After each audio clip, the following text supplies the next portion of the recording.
So our next presenter is Tyler Berndt, titled Good with Words. Good evening, friends, comrades, and colleagues. My name is Tyler Berndt. I'm originally from Southeast Michigan. I attend Macomb Community College.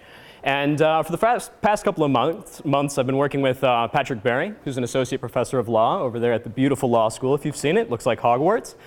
And we've been working on a project called Good with Words.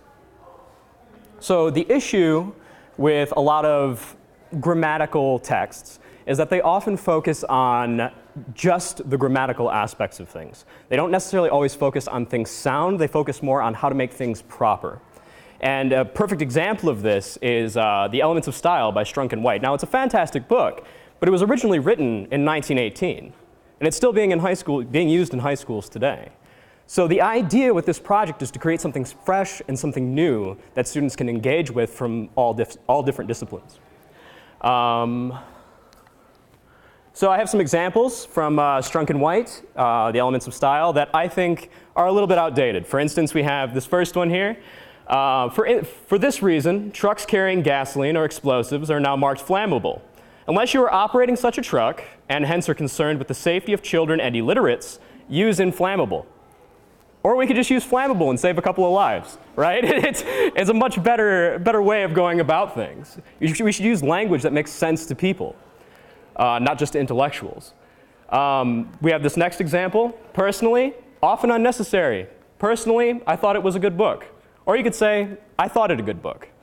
But that doesn't really sound right, at least to the American ear. I thought it a good book.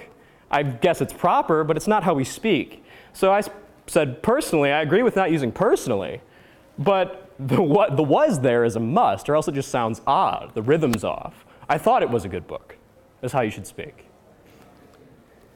So an overview of what we're doing to combat this traditionalism in grammatical text is we have numerous, kind of a plethora, a smorgasbord of different literary texts for people to learn in different ways. So up first, we have the Good with Words book, which focuses a lot on the rhythm of language. For instance, one of my favorite things from there is the rule of three.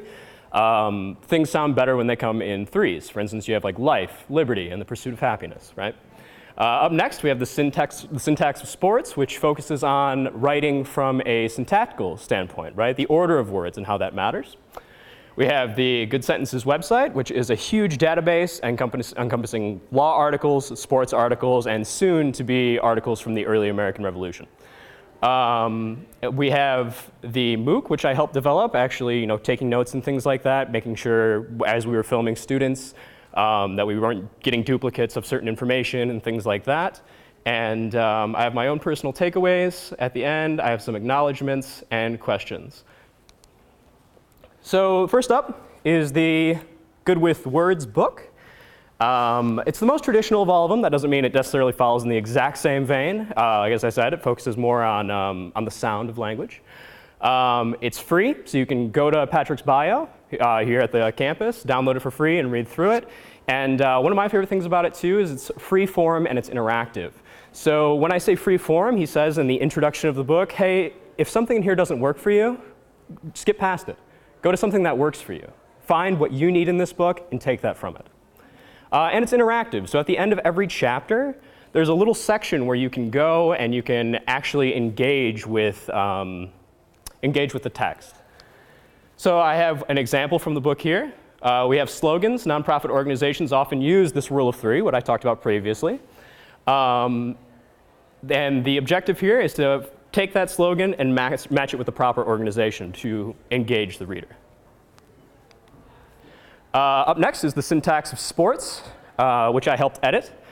And it's actually going to be getting another volume, so it's released periodically, new sports examples. And it's one of my favorite things about it is it's a dialectical, which is something that's not used too often these days. It's the way Plato's Republic was written, for instance. So when you're reading the book, it's as if you're sitting in on Patrick's class and actually listening to him teach it. It incorporates aspects of many disciplines, so it's not just sports. For instance, he may go back to Flaubert. He'll talk about Flaubert for a period of time, and then bring it back to how Flaubert relates to sports. And it has a sense of humor. For instance, a really great section of the book is where he talks about this famous football game between Harvard and Yale, where both were undefeated. They came together on the field, and Yale was supposed to win the game. And they beat Harvard for a majority of the time. And then at the very end, Harvard came back, tied the game up. And the next day in the Harvard Crimson, they wrote this: Harvard beats Yale 29-29. And the reason why this is important is because if you switch the syntax, it doesn't work anymore. If you say 29-29, Harvard beats Yale, you've ruined the punchline. It doesn't work. You have to have that 29-29 at the end. Up next, we have the Good Sentences website, as I said, as a database, and my job was actually data entry pretty much, as I would go and I would take articles that Patrick had given me, and I would upload them to the website for people to read. It's designed to appeal to a wide audience, so there's a lot of law articles on there, but there's a lot of sports articles too, and soon to be, as I said, American Revolution stuff, including both primary documents, secondary documents, podcasts, and books. It's updated regularly, either by me, and I'm sure when I'm done here, it'll be updated by somebody else. And a new page will be, as I said, launched in the fall for early American history. Last but not least, we have the MOOC, which I would sit in on the filmings. As I said, I would take notes just to be sure that we don't end up recovering the same stuff and that we're always getting something fresh. And it's essentially Patrick's Good with Words course online. And it appeals to non-traditional students. You can, study when you're, driving, or not driving, but like when you're commuting somewhere, for instance. And it's available worldwide, so any person around the world can actually use this. Some of my own personal takeaways working with Patrick as an editor and a data entry guy. When I first sat down to talk to Patrick and meet with him, he gave me 3 numbers. He said 70, 20, and 10. He wrote them on the board real quick. And I got real worried. I was like, oh no, math is not my strong suit. I hope I'm not going to be doing this. But he said, what I want you to do is 70% of your time, I want you to work on whatever the primary thing I give you is. So if I say, like, edit good with words by the end of this week, 70% of your time, work on that. He said 20% of your time, I want you to work on whatever secondary thing I give you. So it may be entering data in the Good Sentences website, right? And he said, my favorite part was the last part. He said 10% of your time, I want you to do whatever you want, right? Anything intellectual that stimulates you, I want you to do that. So that's what I did. I would read stuff by Raymond Carver, who's a famous short story writer from the 80s. I read a lot of Lydia Davis, who is considered like the founding mother of flash fiction. And I read a lot of Edward Said as well, because in reading these texts, I came to Said, who wrote a book called Orientalism. I came to him because I kind of found my passion in being in this 10%, this small little window of time. When I first came to the university, I was like, I want to do English. English literature is what I've always loved, and that's it. That's the only thing I want to do. And then I sat down with a guy named Michael Hartman, who works with students, helping them pick out their classes and things like that, and helping them provide providing them with a map as they go through the university. And he said, well, you speak French? I said, yes. I said, I love the language, and I'm learning German right now. And he said, well, have you ever thought about comparative literature? And I said, no, not really. And he said, well, you should go to their office and you should check it out. So I walked into their office. I was immediately hooked up with the head of the comparative literature department, and I got to meet with her and speak with her, and I realized that really what I would love to do is cross-cultural literary study. On all that too, I learned how to edit, which is something I never had to do, right? So that was a totally new experience.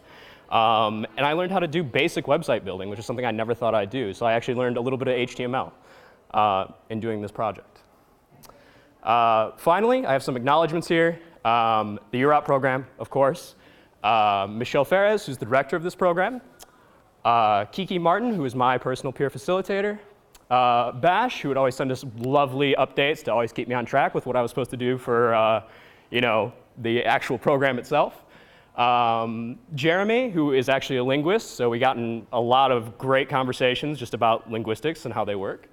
Rai, who is a fantastic French conversationalist and another peer facilitator. Patrick Berry, who's my mentor, he's actually there in the back.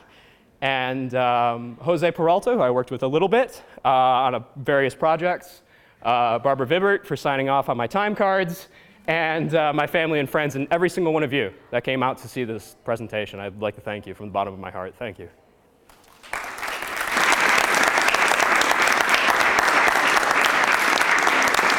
All right, and now we have some questions, if anybody has any.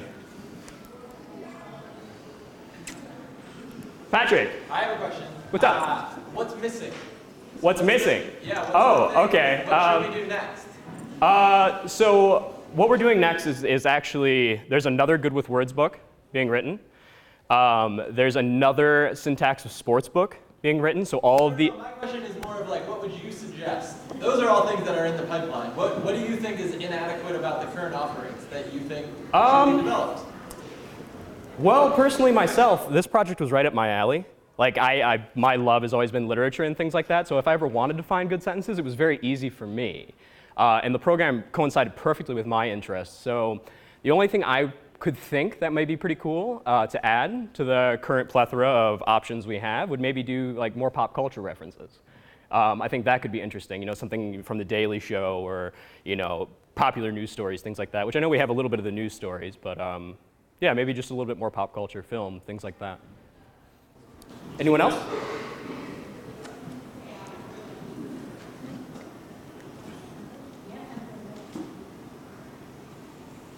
Okay. Oh, there we go. What's up? Could you give me an idea of like, who else is doing work like this, or are you all some of the only ones who are doing it? To my knowledge, this is the only one that I know of here at the university. I mean, the university is so large. I've only been here for a couple of months. I would hope there's more people doing things like this. But to my knowledge, I actually don't know if there are any other projects such as this one.